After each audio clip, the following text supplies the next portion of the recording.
যে গৃহে আমার হাসি ছিল বাঁধ ভাঙা, যে গৃহে আমার শৈশব, কৈশোর কিংবা যৌবন ছিল বাতাসি পাখির মতো চঞ্চল, শুধুমাত্র ঘর বদলে, মানুষ বদলে বিদায়েরই হয়ে গেছে নিদারুণ বিসর্জন। যে গৃহে তুলসী বেদীর শঙ্খে ছিল আমার ভক্তি মুক্তির আরাধ্য, ছিল কাজেই শুধু আনন্দ, অথচ সেই গৃহ আমার নয় বুঝিয়েছে ঘরের মানুষ।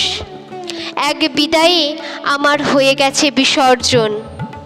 এই পৃথিবীর নিয়ম ধরতে গিয়ে মনোবল কিসে, ভালো লাগা কিসে, ইচ্ছে অনিচ্ছে কিংবা বিষে মন চলে গেছে নির্বাসনে, তা কেউই টের পায়নি।